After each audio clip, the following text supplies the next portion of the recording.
यह प्रश्न railway NTPC 2026 में आया हुआ प्रश्न है। फ्रेंड, इस तरह के कम से कम 20 प्रश्न पूछे गए हैं, ठीक है ना। तो फ्रेंड, यह प्रश्न बहुत ही आसान है। आइए इसको बहुत ही आसान तरीकों से करते हैं, ठीक है ना। तो मेरी बात को सुनते रहिए ध्यान से। क्या है प्रश्न कि एक महिला 20% लाभ पर एक घड़ी बेचना चाहती है। उसने इसे 10% कम पर खरीदा और 30 रुपया कम पर बेचा, लेकिन फिर भी उसे 20% का लाभ हुआ। घड़ी का लागत मूल्य क्या है, ठीक है ना। और ऑप्शन है 300, 250, 190 और 500। तो फ्रेंड, आइए इसको बहुत ही आसान तरीके से समझते हैं, ठीक है ना। तो मेरी बात को सुनते रहिए ध्यान से। एक महिला 20% लाभ पर घड़ी बेचना चाहती है।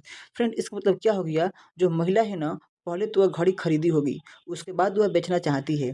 तो फ्रेंड, जब भी आपको इस तरह का प्रश्न मिले ना, तो आपको सीपी मान लेना है। सीपी क्या मान लेंगे, 100 मान लेंगे, ठीक है ना। तो उसको बेचना चाहती है तो उसको 20% लाभ चाहिए। तो इसमें कितना हो जाएगा, 100 पर 120 का लाभ 120 हो जाएगा, ठीक है ना। यहाँ से हो गया, मतलब जो महिला है ना, वो सीपी मतलब खरीदी है 100 रुपया में, उसको बेचना चाहती है 120 में, ठीक है ना। तभी उसको 20% का लाभ होगा। आगे देखिए, उसने इसे 10% कम पर खरीदा। देखिए, पहले वह खरीदती थी 100 रुपया में, अब कह रही है ना, इसे हम 10% कम पर खरीदेंगे। तो 100 का 10% कितना होता है, 10, 10, 100 में से 10 गया तो कितना हो जाएगा, 90।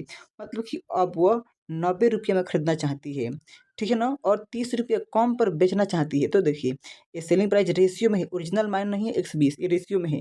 लेकिन यहाँ पे जो 30 रुपये कम बोल रही है ना, ये क्या है, एकदम बिल्कुल ओरिजिनल वैल्यू है, ये रेशियो में है। तो आगे देखिए, लेकिन फिर भी उसे 20% का लाभ चाहिए। देखिए, 90 में बेच रही है ना, फिर भी उसको 20% का लाभ चाहिए। तो 90 का 20% कितना होता है, 9 दूना का 18, 18 रुपया लाभ हो जाएगा। 90 है और 20 रुपये का लाभ, मतलब कि 18 रुपये का लाभ, तो कितना हो जाएगा, 108, ठीक है ना। देखिए, अब रेशियो है, पहले बेचती थी 120 में, अब कितने बेच रही है, 108 में।